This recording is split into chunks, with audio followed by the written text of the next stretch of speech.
Assalamualaikum warahmatullahi wabarakatuh. Oke sahabat tim Putar Lemko, selamat datang di situs Batu Kujang.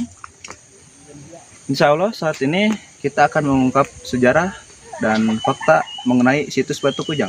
Tetap di tim Putar Lemko. Oke sahabat, saat ini saya sudah ditemani dengan salah satu juru kunci di tempat ini, Abah Wawan ya Bah. Ya, beliau akan menceritakan sedikit banyaknya tentang situs ini. Mudah-mudahan informasi dari beliau bisa menambah ilmu pengetahuan buat Anda semua dan bisa untuk datang ke sini. Agar tahu juga ini lokasinya di Batu Jolang Tenjolaya. Mungkin untuk sekarang kita akan ditemani sama Abah sambil Abah menceritakan apa ini yang dinamakan situs ini atau yang situs itu. Jadi Abah menceritakan semuanya. Oke Abah. ya, makasih. Saya mulai awal dari mana dulu? Dari sini dulu. Boleh Bah, dari sini dulu. Ini namanya nama sekarangnya ya Batu Jolang atau pada tempat air, tetapi kalau untuk pengalamannya ini dolmen ya, dolmen meja ya, batu. Jadi ini batu yang dahulu kala dijadikan meja ya Pak ya? Meja. Sekarang disebut dolmen gitu ya. Dolmen itu ini meja batu. Ya, tapi mungkin fungsinya ini untuk wadah air karena memang ini suka ada air di sini gitu. Untuk menampung air juga ini ya pemirsa ya. Bisa untuk menampung air juga. Dari zaman dahulu digunakannya untuk menampung air atau jadi untuk penyimpanan bahan-bahan kebutuhannya, mungkin kebutuhan pokok ya. ya. Kemudian ini di sampingnya ada batu halu. Ini ada batu halu, terus ini ada batu lesung. Kalau batu halu itu alat penumbuknya gitu ya, alat penumbuk. Jadi ini namanya batu halu. Kemudian yang ini batu lesung itu kalau misalkan kalau zaman dulu itu kan kalau numbuk padi itu dipakai lisung itu yang panjang itu. Ya, ini batu lesungnya. Jadi ini alat penumbuknya. Kemudian mungkin ini dolmen juga ya, alat penyimpanannya gitu. Nah, kalau ini di samping batu lesung ini ada batu halu. Nah, di sini ada yang paling intinya ini Batu Kujang. Oh, jadi pusat dari tempat ini tuh Ya, di sini, Bang. Yang paling pusatnya di antara situs megalitik Batu Kujang ini atau Batu Jolang ini. Ya ini Batu Kujang ini sama Batu Jolang ini. Gitu. Ya, yang paling pusatnya ini Batu Kujang ini namanya Batu Kujang 1 ya. Batu Kujang 1. Ya, sebenarnya menhir ya. Menhir itu kan batu berdiri, tapi bentuknya seperti kujang karena memang ini kujang. Batu Kujang disebutnya Batu Kujang 1 yang paling tinggi, paling besar gitu. Jadi ini pusat untuk berkumpul di sini ya. Berkumpulnya di sini, pusatnya di sini. Ini tempat ibadah atau gimana, Bang? Jadi ada versi tempat permusyawaratan dan ada juga versi tempat peribadahan. Itu sama dua-duanya gitu. Jadi mungkin tempat perkumpulan juga, tempat peribadahan juga berkumpul juga kan begitu. Jadi ini tempat perkumpulan atau tempat peribadahan karena ini paling tinggi. Biasanya kalau kita lihat dari arah selatan ke utara, di sebelah sini kan selatan ya. Ke sini kan ke utara, ke arah Gunung Salak. Jadi rata-rata berorientasi dari arah selatan ke utara, dan di sebelah utara biasanya terdapat gunung yang paling tinggi seperti ini, Gunung Salak. Oh gitu. Jadi, menghadap dari tempat yang paling tinggi dan menghadap kepada yang paling tinggi. Jadi ini kan yang paling tinggi ya. Iya, Bang. Menhir Batu Kujang ini dan menghadap lurus ke arah utara lurus. Ini gunung paling tinggi, Gunung Halimun Salak. Iya. Jadi patokannya berarti ini tempat peribadahan juga gitu. Iya. Pada masa lalu, pada zaman dahulu ya pemirsa ya. Zaman prasejarah, mungkin zaman tradisi megalitiknya gitu. Masih kepercayaan bahwa mereka juga sudah sudah meyakini dan percaya bahwa alam ini ada yang menciptakan ya. Mereka sudah membuat tempat yang paling tinggi dan menghadap kepada yang paling tinggi, itu kalau kita sekarang mungkin kepada yang Maha Kuasa ya gitu. Jadi patokannya seperti itu. Dan ini eksistensi pada peninggalan terdahulu kita ya. Ini bukti dari keberadaan leluhur kita. Iya. Ini batu di ke bawah batu kujang 2.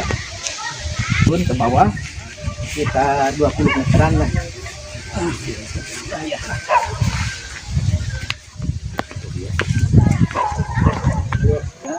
Tapi berbeda dengan bentuknya, berbeda dengan yang di atas ya, yang batu kujang 1. Ini namanya batu kujang 2 atau menhir kujang 2. Ini bentuknya seperti pisau ya, tetapi posisinya segitiga.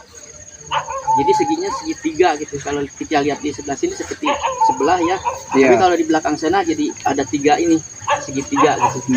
Ya, yang ini yang tengah. Ini fungsinya juga sama kayak di atas, Pak, apa gimana? Jadi mungkin ini yang ininya, atau misalkan dekatnya lah gitu, di bawahnya ini gitu kujang 1 ya, jadi ada kujang 2 gitu. Oh, itu Kalau yang dibilang, satu. kalau dikatakan rajanya mungkin kujang 1 rajanya, kalau ini patihnya bisa Oh, seperti gitu. atau misalkan itu rajanya, kalau ini ratunya bisa Sempat seperti itu. berkumpul dulunya Ya. gitu, Bah, dipakai oleh patih ini ya. Patih. Kujang 2 namanya ya. Kujang pemirsa.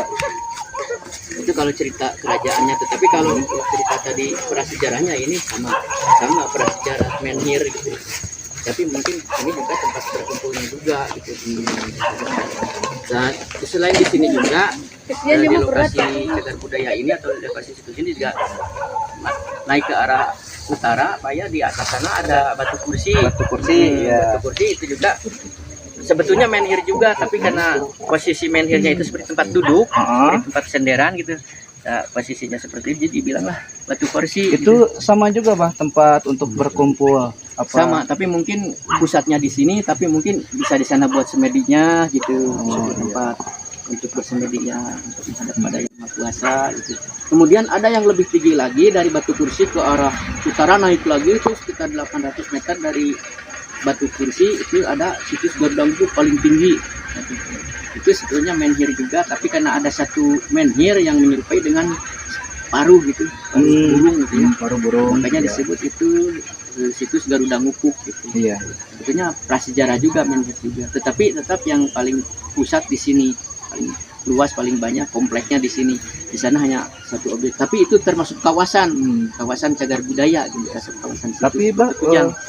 untuk dari pemerintah kira-kira ini udah diteliti apa gimana, Bah? Kalau untuk diteliti mungkin di Pugar belum ya, tapi kalau ekskavasi pemetaan udah gitu. Tapi untuk di Pugar pemugaran belum ada pemugaran. Ini masih utuh, masih asli, Masih asli belum bawaannya. dipugar ya. Kalau untuk ekskavasi mungkin konservasi udah gitu ya. Oh, gitu. Iya, bahwa ini hasilnya prasejarah gitu. Oh. Itu zaman tradisi megalitik sekitar 2000 tahun sebelum Masehi. Udah lama juga, Pak ya. Oke, lanjut ke mana, Bah? Ke sini juga sebetulnya sama aja sih, kalau yang intinya mah ini batu kujang 1 dan batu kujang 2, tetapi ada berapa objek-objeknya karena ini kompleks jadi banyak gitu ya. Kalau kompleks itu mungkin dulunya perkampungan lah, atau ya dari pusatnya, tempat perkumpulannya gitu. Makanya banyak gundukan-gundukan atau objek-objek yang mungkin di gundukan ini ada satu rombongan mungkin gitu dulunya di sebelah sana. Tapi kalau sebelah sana mungkin tempat masuknya, karena di situ ada kiri kanannya ada megalit, batu besar kiri kanan tuh, Gerbang apa kayak gimana? ya seperti gerbang lah, seperti itu. Kalau Sebelah sekarang buat pintu masuk kali, Bah ya? kalau sekarang mah nggak dipakai buat masuk sih, hanya untuk jadi kompleks situs aja, karena masuk kita mah sekarang di sebelah sana. Oh, iya. Tetapi di sebelah sana juga ada yang pas gerbang itu kan ada 4 batu tuh. Nah itu juga termasuk pintu juga Oh, katanya. gitu. Ya, makanya pemerintah pun juga membuat gerbang di situ gitu. Iya. Tapi kalau inti masuknya mungkin dulu di sini dari selatan ke utara gitu. Rata-rata kan dari arah selatan ke utara gitu. Jadi pusatnya yang ini gitu. Jadi menghadap ke atas ke sana gitu. Jadi ini kompleksnya bisa disebutkan untuk kelompok lain Ya, gitu, Bah. kelompok lain mungkin sebelum berkumpulnya bareng di tempat intinya mungkin Di pusat ya, itu. misalkan ada ruangan-ruangan tertentu yang bagian kelompok-kelompok seperti itu. Oh, Ya, jadi dipisahkan dengan Iya. tanda seperti ini. Iya, ini kan objeknya ya gitu. Seperti di sana ada, di sini ada, kemudian di atas sana ada gitu. Kemudian ini ada teras-terasnya juga seperti ini gitu. Iya. Teras-teras atau pundennya gitu. Kalau dilihat dari selatan ke utara, dari arah selatan ke utara terlihat pundennya gitu. Iya, Bah. Itu sama juga, Bah. Sama Sama juga ya. sama. Nah, ini altar Tapi yang kecil gini namanya altar. Oh, itu, altar ya iya, pemirsa ya altar. disebutnya ini. Nah, kalau altar itu lebih kepada tempat sesajian lah gitu. Tempat kayak sama mungkin baki gitu ya. Oh, gitu. Kalau dolmen itu kan lebih meja ya, besar meja. Untuk yang batu yang kayak makam itu apa? Itu sebetulnya sama aja sih, menhir juga. Tapi yang dibilang batu mayat itu ya, sebetulnya mungkin itu dulunya menhir, tapi itu sebetulnya lebih kepada lingga. Apa tuh lingga, Bang?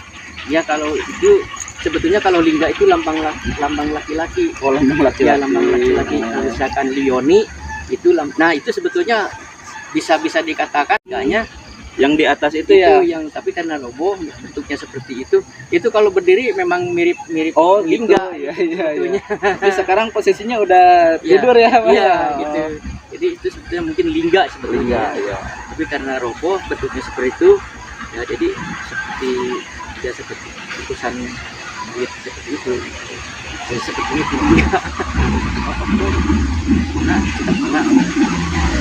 Mungkin terima kasih aja untuk Abah informasinya, semoga bermanfaat buat pemirsa ya. Dan pemirsa untuk yang datang ke sini mohon dijaga kelestarian situsnya agar anak cucu kita juga bisa melihat bahwa di sini tuh ada peninggalan para leluhur kita, dan dijaga juga sopan santunnya ya, karena di tempat ini juga untuk beribadah dan menjaga kelestarian dari peninggalan leluhur kita.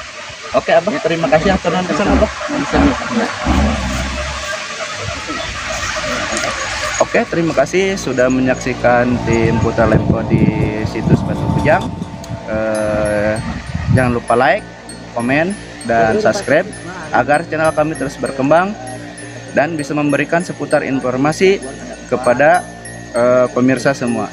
Wassalamualaikum warahmatullahi wabarakatuh. Salam tim Putra Lemko.